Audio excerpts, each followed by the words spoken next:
Hi, everyone. It's great to be here, great to speak with you all. I am going to jump into an outline of the discussion I hope we can have today. Pardon me, I have a little bit of a runny nose, so I'm going to need a tissue break every now and then. Okay, so oops, I should put this mic here. Is that better? Cool. Okay, so I'm going to outline the talk. That way it's easier to keep pace with where I'm going. But at any point, if I've lost you, let me know. I'm happy to stop. So I'm going to start, in terms of the outline, I'm going to start with a quick note on the kind of ambition of the book manuscript from which this talk draws. Then I'm going to quickly go over some of the conceptual assumptions that the talk makes, because I don't have time to cover all of those here, of course. And then I'm going to proceed into the talk. So the talk emphasizes one piece of the argument of the chapter. The chapter is called The Fetish Object of Consciousness. It'll show up on a slide in a moment. So while the chapter has been written, it's still very much in process. So our discussion today is going to be very fruitful for my thinking about, how to revise it, what to emphasize, et cetera. So I'm very eager to hear your feedback and for you to ask questions.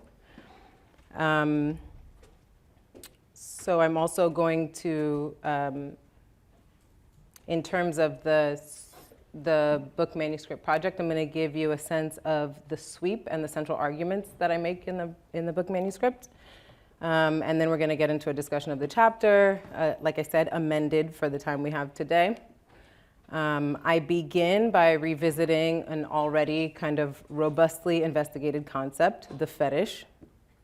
And my interest in this case, my re-examination, is hoping to find what else the concept might offer a discussion of modern consciousness, which is the kind of central theme of the book project, Damning Attachments. I'll spend some time elaborating my take on the fetish and also ask you to think with me as I do so. And then toward the end of the discussion, we'll consider the show I asked you to preview, The Girl Before. It's a limited run TV series that debuted on BBC One and then HBO Max in 2022, and it was adapted from a novel by the same name. What's interesting to me about the show is that, it was originally published by J.P. Delaney, and I imagine that he conceived of white characters for his story, but in its TV debut, it featured a black-led cast, and that's kind of what piqued my interest, its relationship to the kind of themes I'm thinking about in this chapter. But I don't actually write about the show in this chapter. So that part of this discussion is experimental, totally experimental. So I'm going to ask you to think with me about the connections you're seeing between the ideas I'm raising and the little snippets of the show that you watch. And I'm going to screen about 5 minutes of the show to jog your memory about that. The same actually goes for the reading assigned, Laura Barraclough's Making the San Fernando Valley. That does not actually feature in my chapter, but it works in this context as a useful primer for my thinking about the landscape and its racialized production. So let's see if I can click and talk at the same time. Okay. So the book project is called Damning Attachments, Slavery's Structure of Feelings. It figures slavery and colonialism as the landscape upon which dominant conceptions of being, ethics, and relation and knowledge were planted. If we occupy the perspective of early modern Europe, we see that the psychic exigencies of conquest, or the mindset required to undertake slavery and colonialism, called for new ideas concerning existence. So what is existence? How does it operate? That kind of thing. In fact, that's actually the central thrust of the Renaissance and the Enlightenment, which you may know. It just tends to be discussed without mention of slavery or colonialism. but more on that a little bit later. So in the philosophical discourses that constitute Renaissance and Enlightenment thought, this idea, consciousness, becomes designated as the locus or the warehouse of those new sensibilities about existence. Consciousness is then posited as the interior, vitalizing truth of human being, right? It's the kind of motor or engine of the human. So not an idea of being. Modern consciousness does not offer an idea of being. It is meant to offer the idea of being, and the only kind of being that matters, the human being. I move against those assumptions, the idea that consciousness is a kind of universal truth about human existence. I move against those assumptions to offer a psychocultural reading of the discourses of the Renaissance and the Enlightenment that kind of explicitly theorize consciousness. And along with those discourses, I'm thinking about the practices of European and eventually American explorers, settlers, and planters, plantation owners, that implicitly informs this kind of developing conception of consciousness. Through this psychocultural reading, I expose modern consciousness as an invention rather than a discovery. I argue that it constitutes, or I argue that its constituents or its features were devised and fortified from people like René Descartes all the way through Sigmund Freud.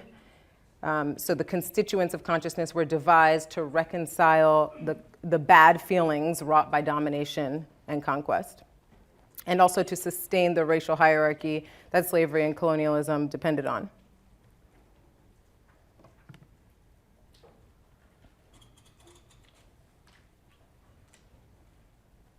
So the qualities imputed to consciousness by these crucial architects of modernity, folks like Descartes and Freud, were in effect the repackaged anxieties, aspirations, desires, repressions, and projections of Euro-Americans enmeshed in the project of conquest. To put it more succinctly, modern consciousness represents the consolidation of a psychic defense of slavery and colonialism.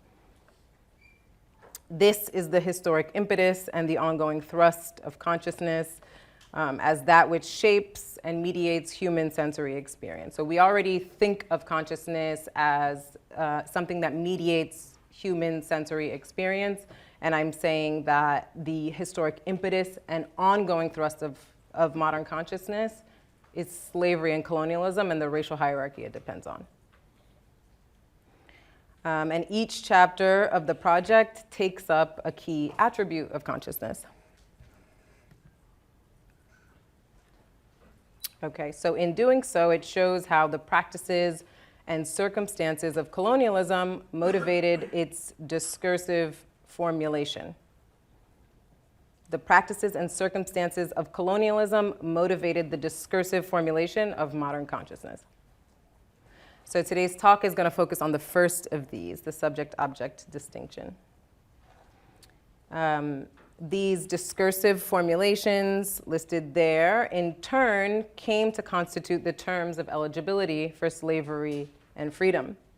So for Africans and their descendants, they're compelled to frame their pursuit of freedom according to these terms. Some, like the enslaved poet Phillis Wheatley, who you may have heard of, were led to stake her pursuit of freedom on a mastery of rational thought and self-determination. So I'm arguing that this compulsion to embody consciousness, in Wheatley's case, to prove continually that she is a rational and agential subject, this compulsion to embody consciousness engenders a peculiar form of experience for the enslaved. This peculiar form of experience is the effect of a certain paradox.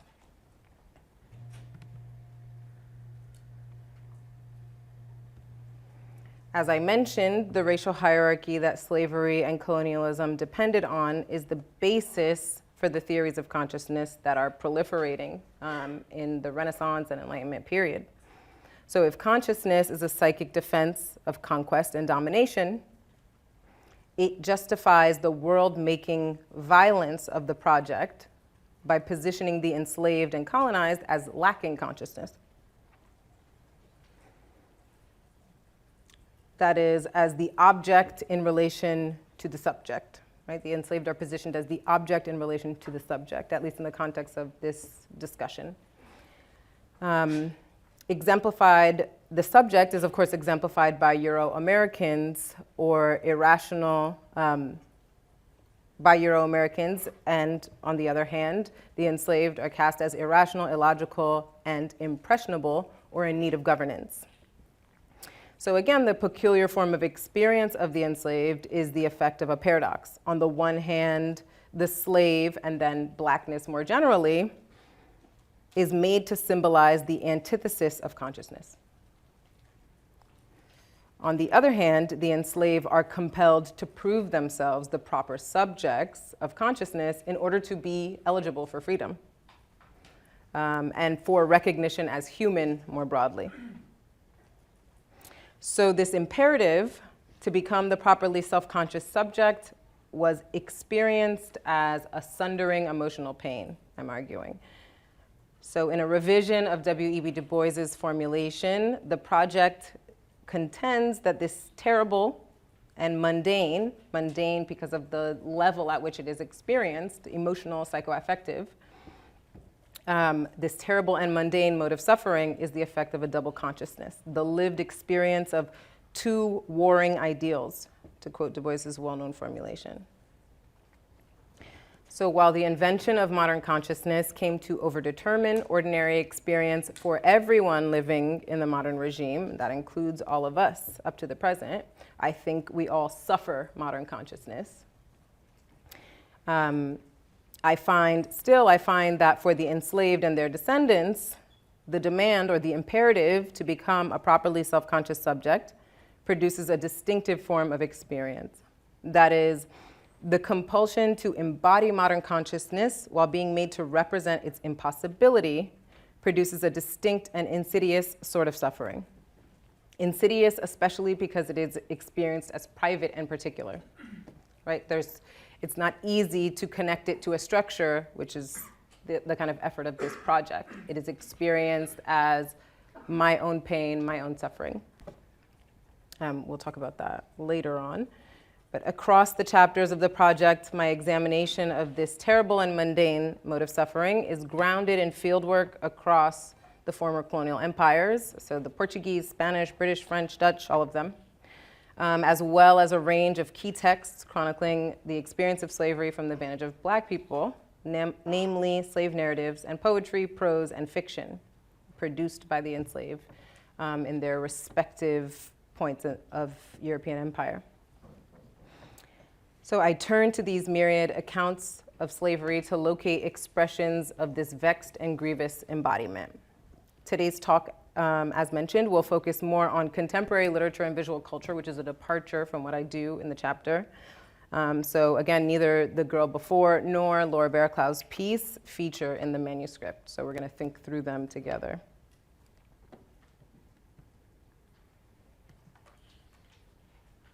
Okay. So before we get into the discussion, I want to foreground some assumptions or premises of the talk. These are my conceptual assumptions. So in other words, the points of departure for my argument that I don't have time to elaborate here with you all. So you have to kind of go with me on them. The first of them is a kind of like geographical and temporal formation, the modern world, right? So when I say the modern world, I mean the 1400s through to the present. When I say the modern world, I also mean the world that slavery and colonialism made. So there's a tendency to talk about the modern world, the Renaissance, and the Enlightenment in a way that tries to extricate slavery and colonialism, like it's a whole different formation. But I'm following in a tradition of scholarship that centers slavery and colonialism in the formation of the modern world, that regards it as the kind of cornerstone of this project, of this modern project. So with that, this is a quote from Denise Ferreira da Silva's Toward a Global Idea of Race. And so she is one of those scholars whose work I draw on. And in her work, as well as mine, the racial is a central paradigm for knowing. It's a central paradigm for the episteme, I'm going to say a little more about that, for the episteme that governs the modern world, that grounds the modern world.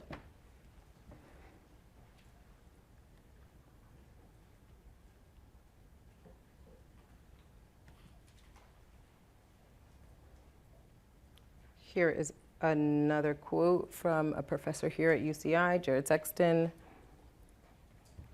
So if you haven't encountered this idea before about slavery and colonialism as central to the modern world, I want to distill it in a really oversimplified point.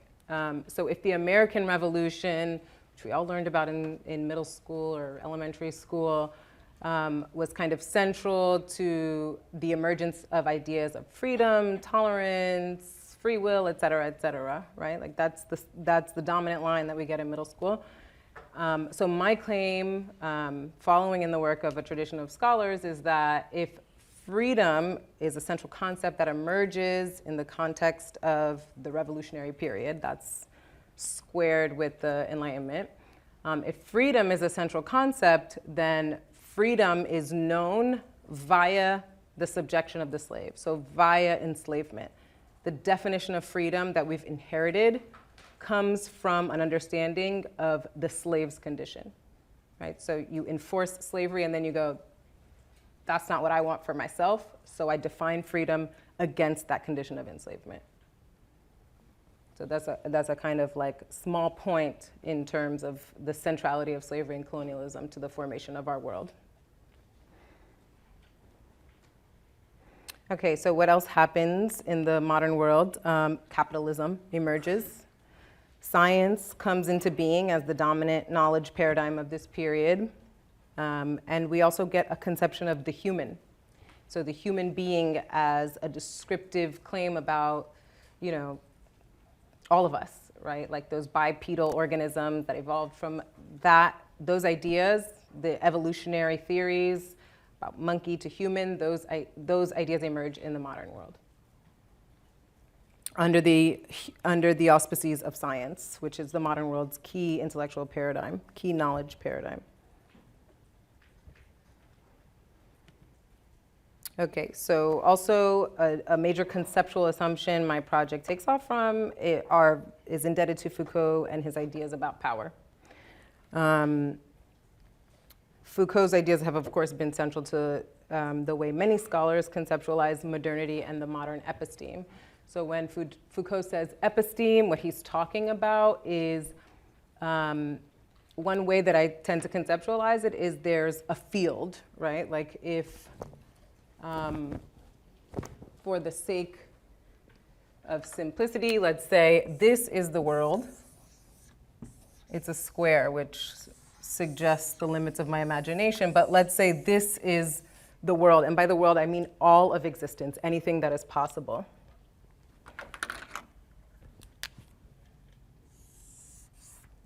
Not this one. This circle represents the modern episteme, right? Go with me in this figure.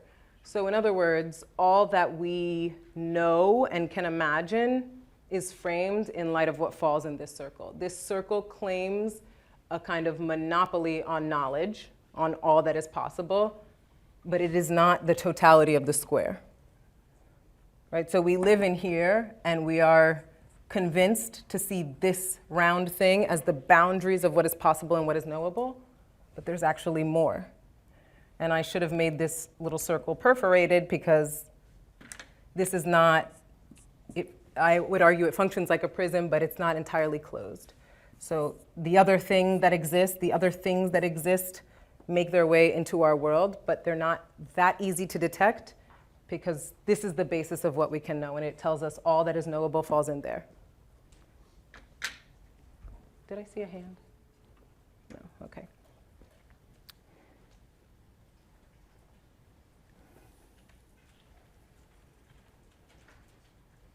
Okay, so this is a claim. The notion of the episteme is very much indebted to Foucault and others.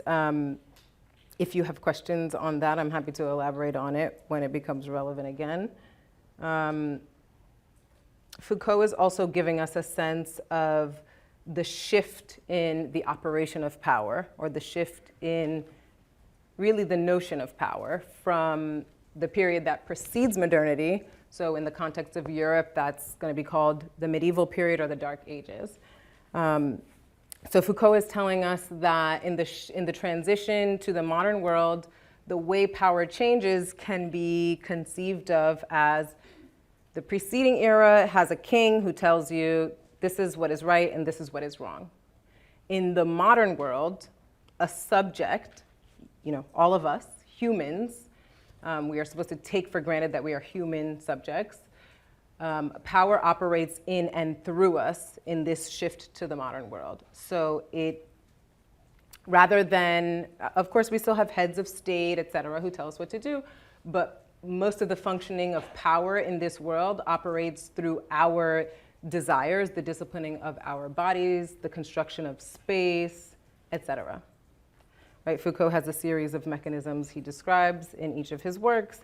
But to make a long story short, the point is that the operations of power move from a head telling folks what to do to the presumed interior of human beings, right? So we tell ourselves, it seems.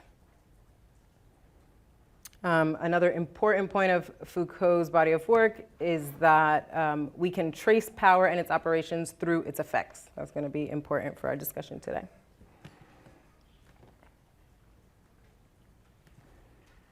Okay, so having gone over those conceptual assumptions, I think we are now better situated to work through the concerns of the chapter. I'm going to start by framing the chapter in terms of a couple of questions posted here.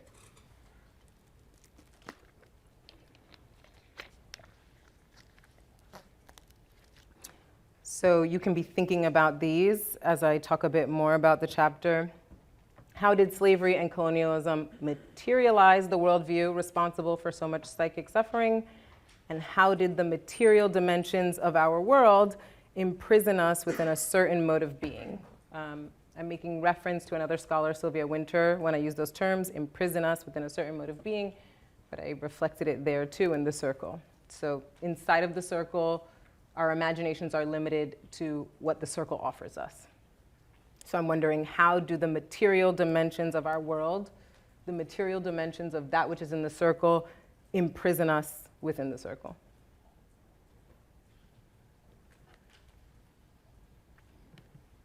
So the chapter is called The Fetish Object of Consciousness. Fetish because, as it turns out, the first appearance of the term coincides historically and geographically with the inauguration of racial slavery. This connection is elaborated in a series of essays by William Peets, and in a moment I want us to consider possible expressions of fetishism in both the reading, Laura Barraclough's introduction to Making the San Fernando Valley, and the show, The Girl Before. But first, let's review some of the conventional notions of fetish. Even if we think we know what it means, it's worth going over what folks like Freud, Marx, Kant, and Hegel had to say about the fetish, as well as Peets. Then we'll turn to Peets' kind of elaboration where he's condensing what all of these folks might mean by fetish. Okay. So raise your hand if you've heard of commodity fetishism.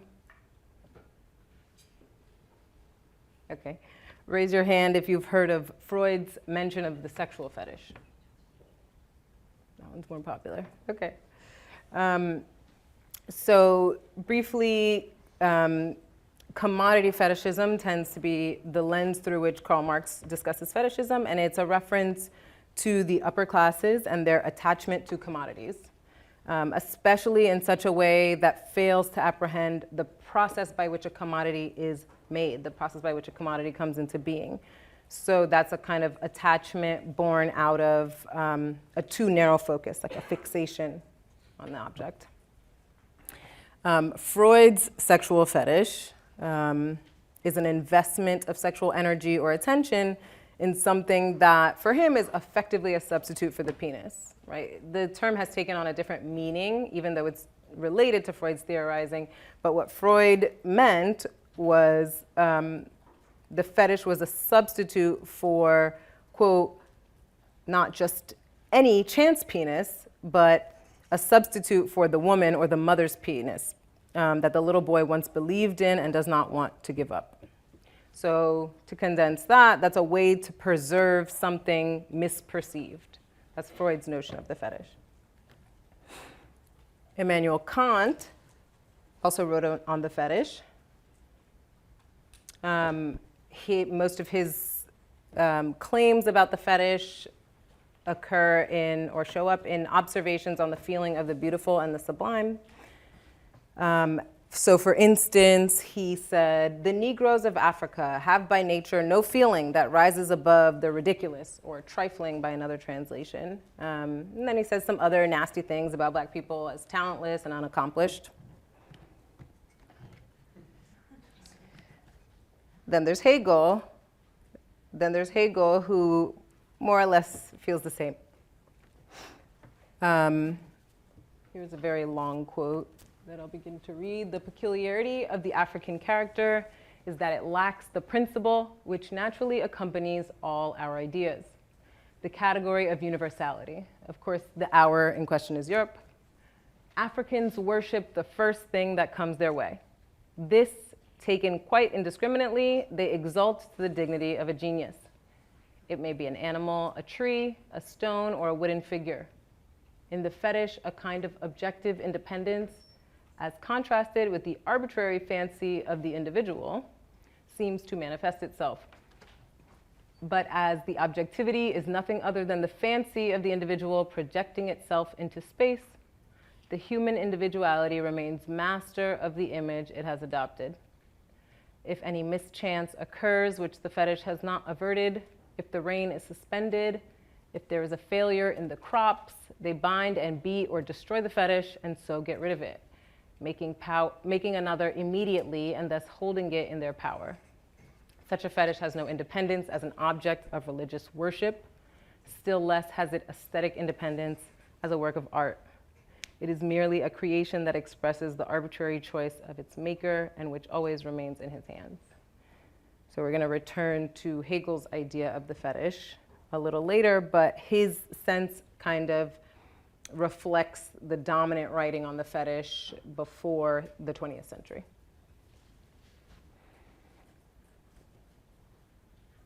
So more contemporary historian Hayden White also has a notion of the fetish, and his definition condenses some of the more familiar ones like Marx, Freud, Hegel, and Kant, but it also offers a more abstract sense that is going to be useful for us later.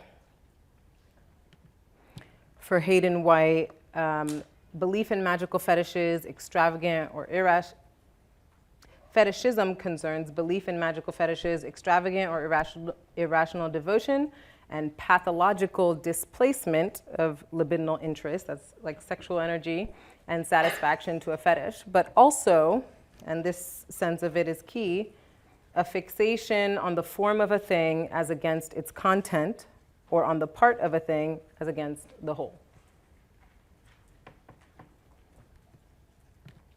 Okay, so Peetz distills all of these modern invocations. It's basically reading all of the writing on fetishism that ever existed and trying to distill a kind of essence of the fetish to really understand what it means. I'll move quickly through these, but we'll return to them again later. And if there's questions later, please stop me. So first is the fetish's irreducible materiality.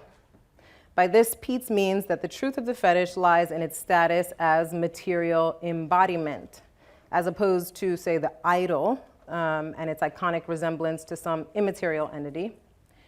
The fetish is untranscended materiality. It is essentially a terrestrial entity. Second is the singularity and repetition that organizes historic invocations of the fetish. It appropriates previously heterogeneous components, desires, and beliefs and narrative structures into a unique identity and its power is precisely the power to repeat its originating act of forging an identity. Next, there is the social value and personal individuality that persists in historic invocations of the fetish.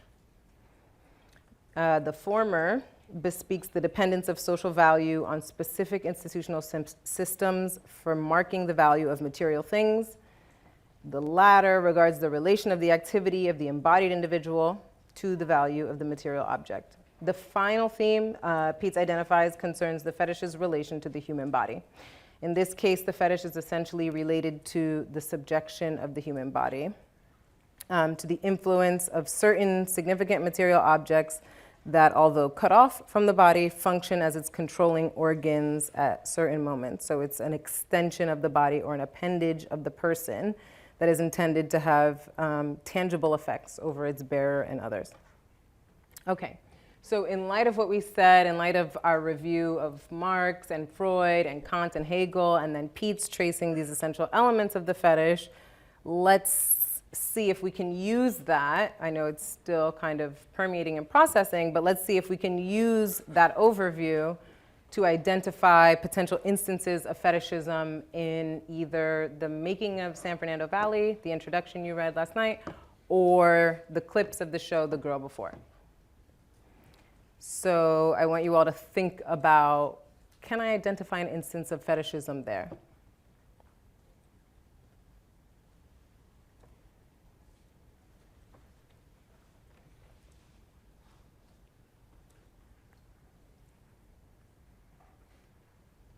Are you posing that as a question they should raise their hands for? Yes, please. Yeah. Should I wait for the mic? Please. Okay. I'm old and I don't move as fast as I used to. Professor, don't worry. Relating to the reading we had earlier, I feel like the discussion about San Fernando Valley specifically, it's a really strong attachment to the way it describes its history. It also be seen as like a social value type of fetishism, where it's trying to validate that we are different from the social construct of this is urbanization by saying, no, we are proud of where we come from, and we want to show that, and yet it still flaunts this like almost dualistic perspective on it, which I think also ties into the first part of irreducible materiality, where it focuses on being both progressive and also still connecting back to its roots, and the way it narrativizes that to the people, like we are both at the exact same time, and this is what makes us special. Thank you.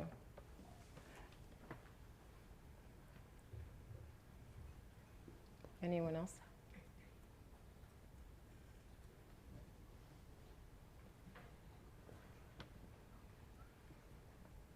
Don't be shy.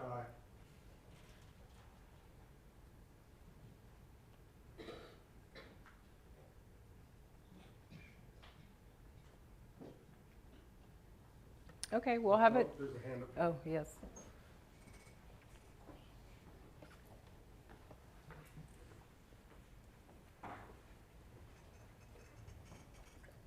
In the Girl Before episode 1, it does have a fetish on how there is singular repetition of like the beliefs and desires, especially within minimalistic architecture, and having like controlling effects within the house and systems.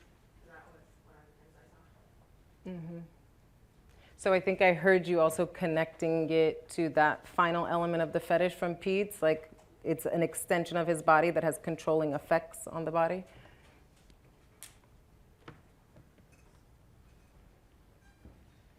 Okay, those are good because we have one from the show and one from the reading. We'll think more about those. But I think, you know, there's some difficulty inherent in trying to identify where fetishism happens in one or the other of those, and that difficulty kind of inheres in the concept itself. And that's an argument that Pietz also makes. So if it seems hard to everyone to try and trace where fetishism manifests in the texts we examined, as Pietz identifies, there is something unwieldy about the term. So we should take that as a hint that we need to understand its history in order to better understand its conceptual significance. So in his series of essays on the fetish, William Peets does exactly that. He does a historical, theoretical dive on the usage of the term. He is emphatic on resisting the particularization, so too narrow of an application of the term, and also resisting its universalization, so acting as if it can describe people's behaviors forever and all time, and its naturalization, which kind of tends to follow people who reference Freud on fetishism, right? Like the naturalization would be that fetishism happens when someone finds a substitute for the mother's penis, which never existed. So he wants to resist kind of all of those tendencies and get very historically and contextually specific about what the fetish is. And that enables him to describe it as a sign of, quote, the creative enactment of new forms of social consciousness. The creative enactment of new forms of social consciousness. But despite this, he concludes that the fetish provides a compelling description of objects proper to both sides of the cross-cultural encounter between Africa and Europe, right? So I said that the fetish emerges at the moment where slavery and colonialism takes off. That's on the West African continent when Europe kind of makes its incursion into the coast and meets the people there. They begin deploying that term, in Portuguese, of course, fetiche. So Peets determines that the fetish, despite his kind of extended historical theoretical examination, he determines that it can describe objects proper to both sides. That's the African side and the European side.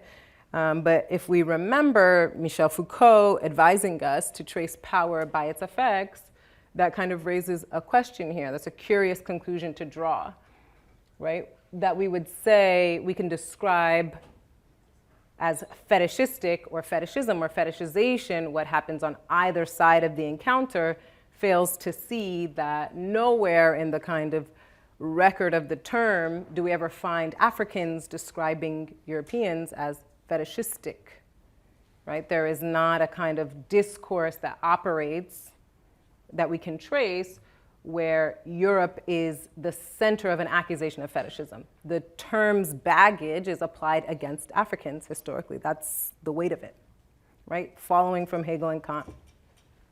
So as a scholar of power, that conclusion kind of lands strangely to me. We have to ask, who has the power to make the accusation? If we consider this, again, we are hard-pressed to find Africans pointing the finger at Europe. Of course, thinkers like Marx and Freud, as Europeans, granted marginalized Europeans, will point the finger at other Europeans, accuse them of fetishism. But that is not a term we find in the mouths of Africans themselves, right? So the racial significations of the term move in one direction. So let's take a kind of deeper dive into the emergence of the term. Let's take a deeper dive in the midst of the encounter between the Portuguese and the West African, the Portuguese on the West African coast. So what is Portugal doing in West Africa? We're talking about the 15th century, 1440s is the earliest moment.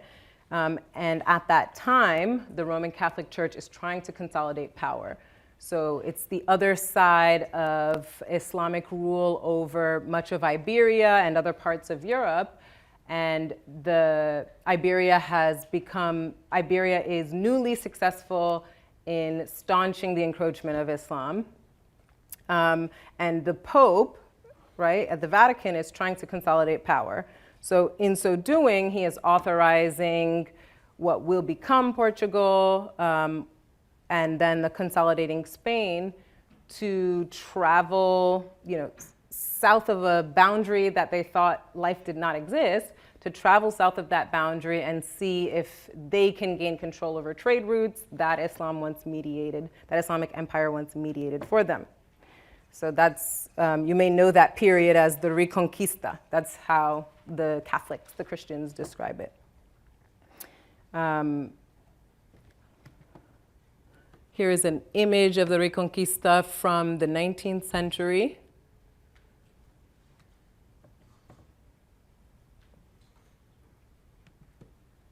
And here is an image of the battle that will later be periodized as the Reconquista from the 10th century, but also from a Portuguese or a Spanish artist, Portuguese artist. It's worth noting the difference in the representations from that kind of landscape portrait to this earlier one. So in the middle of the 15th century, as I said, the 1440s or so, the Kingdom of Portugal and the Algarves, which is by then still consolidating as a nation. Europe, in fact, is still consolidating. So the Kingdom of Portugal penetrates the hinterlands of West Africa. Finally convinced that there is life south of Cape Bojador, which they thought was the kind of end of it all. So under Portuguese King Alfonso V's rule, Europe enters belatedly into a trade previously engaged by China, Islamic empires, and various non-Muslim African polities. By 1455, according to the decree Romanus Pontifex, which is actually a series of papal bulls enshrined by Pope Nicholas V, that's him there, Portugal was granted dominion over all of Africa. So the Pope decides, okay, Portugal and Spain, I will arbitrarily grant you dominion control over sub-Saharan Africa.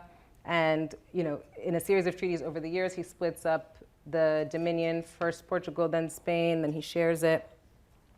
And Romanus Pontifex refers to a series of papal bulls produced between 1436 and 1455. A relevant one for our purposes is Dom Diversas. It is a subset of Romanus Pontifex. And here is some text from that particular papal bull.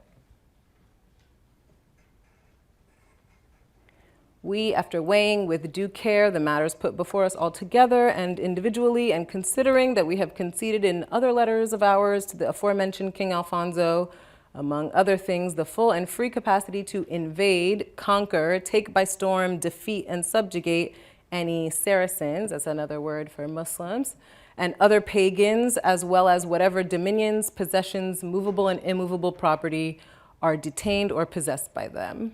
And this is granting them authorization over sub-Saharan Africa. Blah, blah, blah, blah. So this grants them the authority to enslave the continent's native people and to seize any movable or immovable goods in their possession. And the point there is to consolidate Roman Catholic authority and to effect pan-European unification, right? To staunch the threat of Islamic empire. So in doing so, the perpetual enslavability of Africa is consecrated, right? That is the significance of Romanus Pontifex. So it's in that context that some Portuguese deploy the word feitiço. The modern Portuguese spelling is F-E-I-T-I-C-O, but it's also spelled F-E-T-I-S-S-O. Right? That's the Portuguese word for it. It is sometimes conflated with idolatry, but Peets finds that the emergence of fetish marks a breakdown in the adequacy of that earlier term, right? Idolatry no longer serves the interest that fetish is now serving. But so they don't use the word idolatry or idolist or whatever, they say fetish. Peets locates a linguistic predecessor in the Portuguese word, which meant magical practice or accidental witchcraft in the Middle Ages, the late Middle Ages Latinate world. Feitiço in turn derives from the Latin factitious, whose English translation is something like manufactured. So it has these kind of three senses, but they are overlapping. The first of which, factitious means manufactured as opposed to naturally formed. In another sense, it means artificial variety of a commercial good with an emphasis on the diminished quality or value of that now artificial variety. And then in a third sense, it means fraudulent as opposed to a natural fabrication of something. It is a fraudulent fabrication of something because it is meant to appear as if it is natural. So the commercial usage of the term refers to the ancient Roman context, right? So in the context of ancient Roman markets, factitious is used to describe goods that are manufactured, artificial, or fraudulent.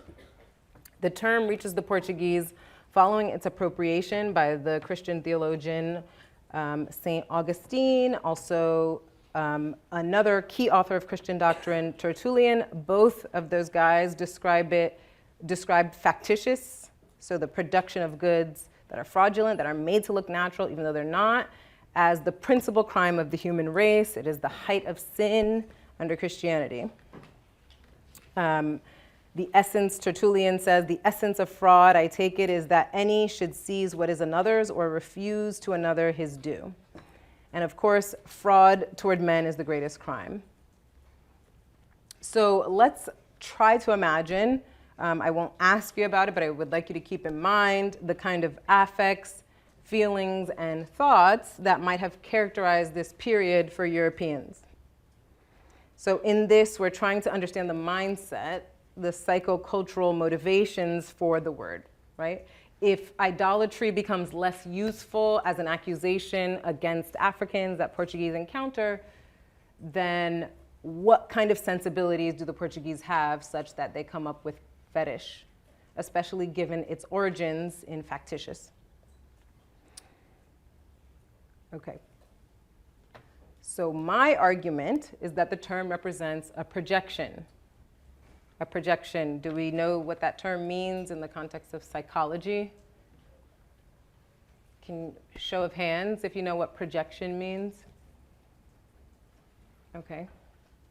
So projection is the displaced attribution, or in this context, projection for me is the displaced attribution of activities in which Europe itself is embroiled, right? So I can't honor that this is something I'm up to, so I accuse you of it. When the Portuguese think to point to Africans and say fetish, I'm saying it is because they are up to fetishism, and it is a defensive tactic, it's a defense mechanism to not honor the fact that they are up to fetishism. And so they project it onto the other.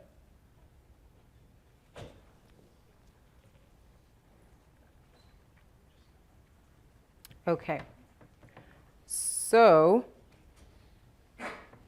I am going to give you all a couple of scenarios to help underscore my point about this term as a projection.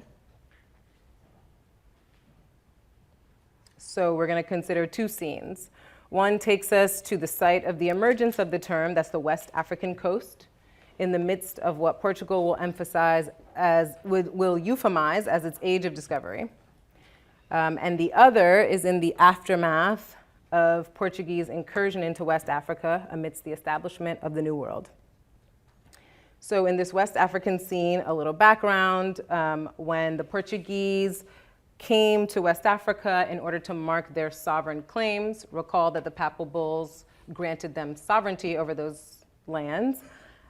They would erect a stone pillar in the ground, call a padrão, or a padroish is the plural of it. It looks like that. And that was a kind of little ritual to claim sovereignty over that place. So one particular Portuguese traveler agent is Diogo da Azambuja. And in January of 1482, Azambuja lands on the Guinea coast under the auspices of the next Portuguese king, the king after the one that inaugurated these voyages, that's João II. João II has instructed Azambuja to broker the development of a Portuguese trading fort in those lands, and he has to be in conversation with the local leader called a Caramansa to do so. So once he arrives, Azambuja instructs one of his workers to secure an audience with the Caramansa. The point is to get permission to build the fort. But, you know, it's worth recalling that the Pope already granted Portugal authority over those lands, so why does he need permission? Well, because the land didn't belong to him, and even though there was this kind of rhetoric of, you know, sovereignty by right, there was still some negotiation and brokering necessary if they were going to do the things they intended to do. So after sending his agent to, solicit an audience with the local leader, Asambuja's group proceeds to a large tree close to the coast. The group then carves a royal insignia, the Portuguese royal insignia, into the tree and builds an altar beneath the tree. Dressed in their finest clothes, they have mass there. It's worth noting that they didn't always dress in their finest clothes, to such an extent that some of the local leaders, when they finally showed up in their, very nice garb, was like, oh, okay, I see that you dressed up today. So part of the reason is that they are acclimating to the customs that were endemic to the place they were in, right? The local leader comes in his finest clothes to greet them, so they're kind of mirroring that behavior. The point of the carving of the royal insignia and the mass set under the tree is to claim sovereign rule over that place.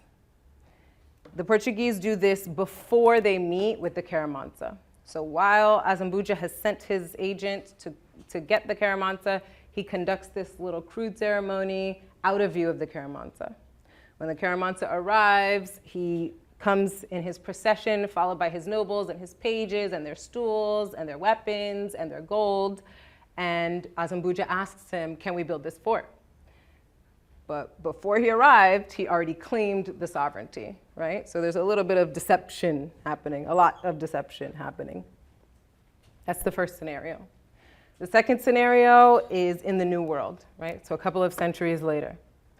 And this one is taking us to the site of William Beckford's plantation in Jamaica. So first we should say a bit about the process of making a plantation.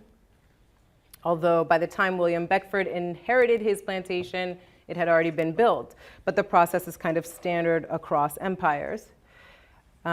So for Beckford and his peers, whatever part of European empire they were from, making a plantation entailed an extensive dislocation and deforestation, euphemized as clearing. So basically you raze whatever is there. You burn it down, you get rid of it. In addition to the violence necessary to nearly extinguish the indigenous population, establishing a plantation also entails a wiping out of the flora and the fauna.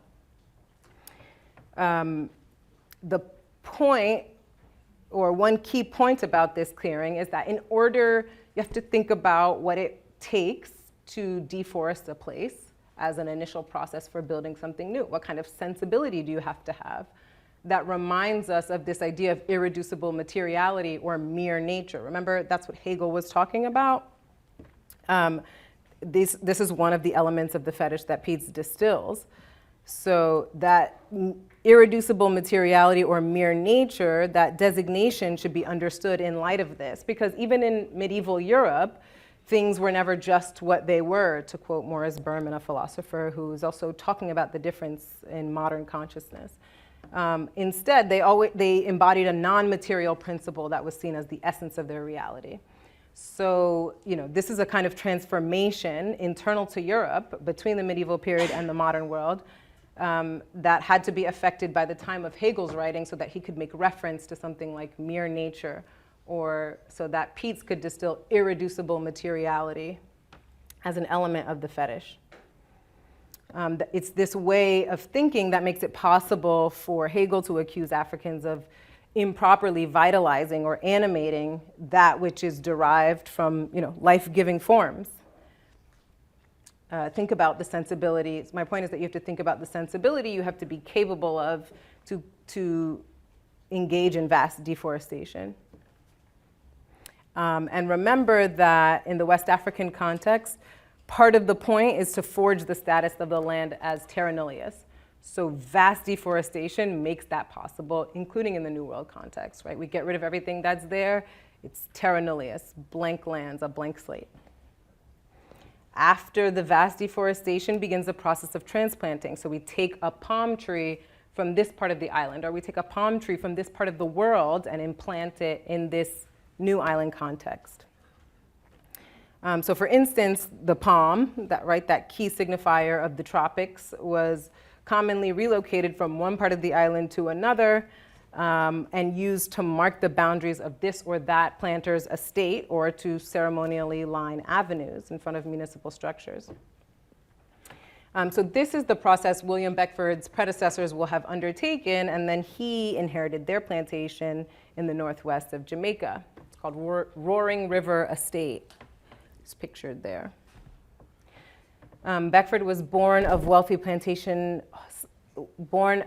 slaveholders on the island of Jamaica in 1744. He's educated in England, but eventually returns to Jamaica to take over his duties as plantation owner. Long story short, he falls into some debt, and in a voyage back to London is apprehended and put in debtor's prison.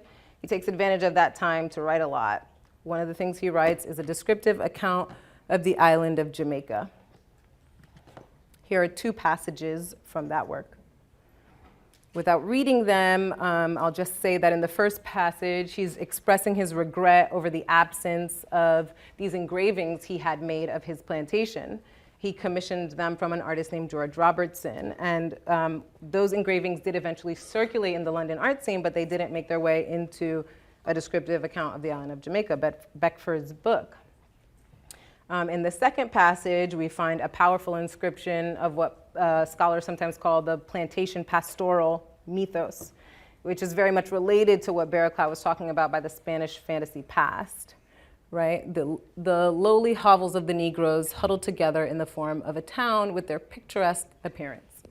We notice that picturesque appears in both of the quotes. So what picturesque means, and I'm drawing this from the work of Jill Cassid's book, Sowing Empire, which is central to the argument I'm making in the chapter.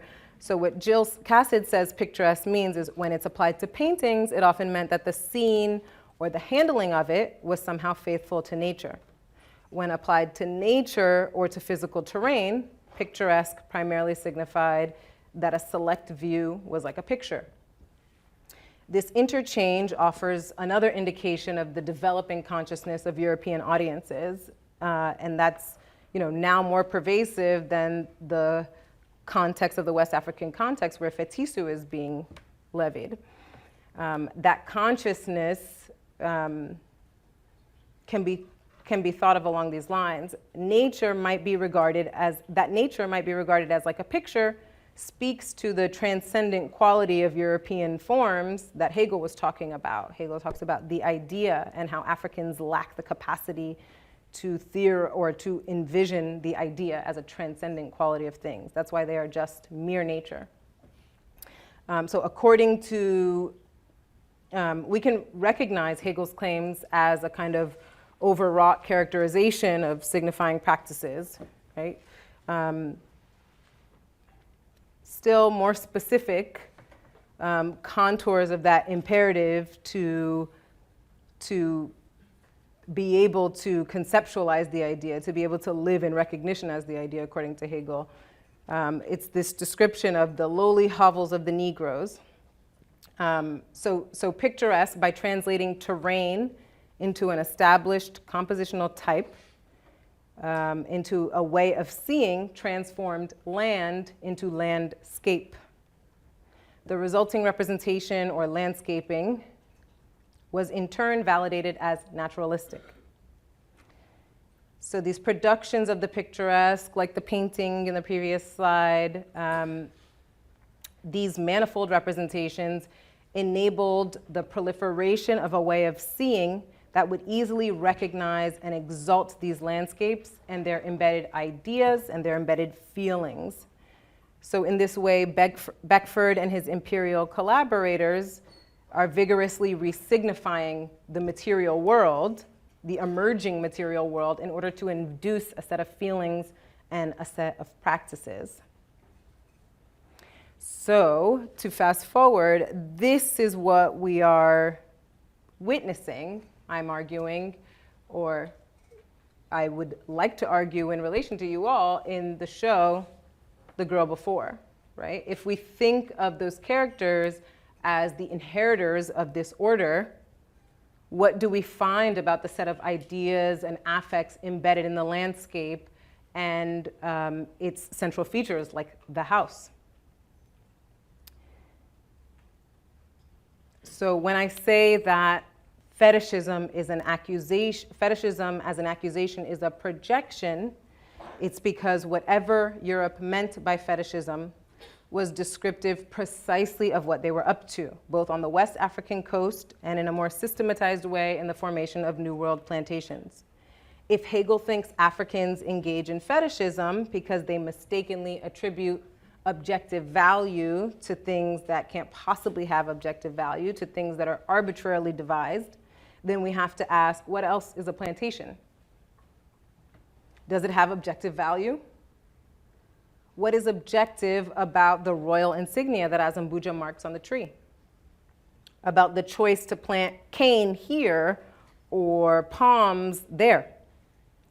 To use elms, oaks, and palms to mark avenues and the boundaries between estates. My point is not that these choices are not motivated by something, of course they are, but that could be said for anything and anyone. My point is that they don't have objective value. If it seems like they do, this is because the modern world constitutes a centuries-long project to secure for itself the authority to decide this is objective and that is arbitrary. If you deforest an island and then replant trees selectively to mark the boundaries of property, that's not objectivity. If you ask me, that's fetishism. In the sense most forcefully connected to that earlier form of the word factitious. It is the manipulation of organic things by people, by Europeans, such that they appear natural. And the concerted and reiterative attempt to define natural according to what you've produced, that is to make your production appear as if it is naturally occurring. According to Pietz's distillation of the elements too, we can say that the formation of landscapes is the practice of fetishism. So draw on what you read in the Laura Barraclough chapter. The formation of landscapes is the practice of fetishism. What the architects of the plantations and their collaborators collectively devised was an order of value through the experimental, trial and error, experimental emplotment of organic and manufactured things. The feelings and motivations that propelled these experiments are suffused throughout the landscape. So those feelings are fear, anxiety, dread, a sense of superiority. And of course, as Barraclough demonstrates, those landscapes survive as powerful means to shape ideologies. This is a quote from her: to shape ideologies, political standpoints, social movements, and the formulation of policy in such a way as to secure hegemonic consent in support of the legitimacy of the existing social order. Taking Barraclough's claims further, we could add that the idea of landscape survives. Even through years of transformation and reconstruction, the idea of landscape survives as a formation that disguises and naturalizes relationships of power. And I would emphasize modes of being and modes of relating. We are still living in the regime governed by those feelings, by those early feelings and motivation. The landscape that reified those feelings and motivations lives on. And the ideas about what is objective, what is valuable, the sense of things as extensions of us, as prosthetics that make us feel powerful or worthy or valuable, those things also live on. And that is the legacy of this kind of systematic fetishism.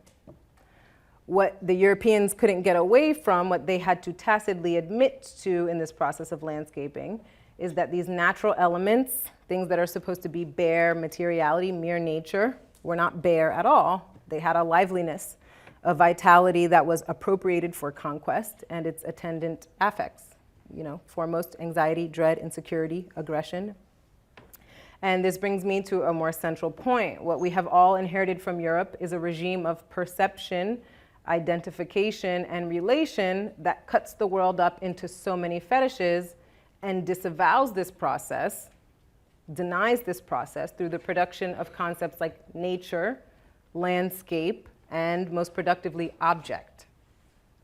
Right? So the fetish is none other than the object by contemporary terms. We are compelled to conceive of ourselves as subjects in a world of so many objects, devitalized or deadened things meant to serve our interests. This, I argue, is how Europe's fetishism lives on, undercover as the object, the category for that to which a subject directs its desires, thoughts, and actions. Though our perception effectively enforces a view of the world as comprised of objects, the objectified world, we could call it, like Morris Berman does, I insist that we can continue to apprehend in quiet and fleeting ways the vitality of non-human forms. So I think we can continue to experience, it's what happens in excess of this circle, in this space. I think we can continue to experience the vitality of rocks, of trees, of physical spaces. So here's a thing to help us think about that. It is becoming abundantly clear to all of us, the world over, that the weather does not exist to serve our interests, right? That's an easy one. But here's another one. You walk into a room, you can sense the vibe, right? That vibe is in excess of any individual in the room. So rooms have moods. What else has a mood? Does a house have a mood? So what I am trying to advance also is a regard for the various forms of life that we now distinguish according to modern categories: nature, space, animal, human, object, as receivers and interpreters of feelings, affects, and attentive energy. There are theories that draw on this, and they make recourse to science, neuroscience, biochemistry to do so. But I want to resist, and I use them in my chapter, but I want to resist the impulse to draw on them now, because the object is science's kind of privileged feature, right? Like objectivism is what science offers us as the true and only way to know. So I'm asking us to resist the scientific paradigms that might help us see the vitality of things that we're supposed to regard as inanimate or dead or devitalized, and to see if we can experience them otherwise. So unfortunately, we're out of time, but I was hoping that we could watch a short clip of the show and then think through the ways that we can locate vitality in that which is supposed to be deadened, and also to trace those kind of constituents of the subject that we have inherited from this regime. Like, what is the idea of the subject we are asked to become in relation to the object? Thank you.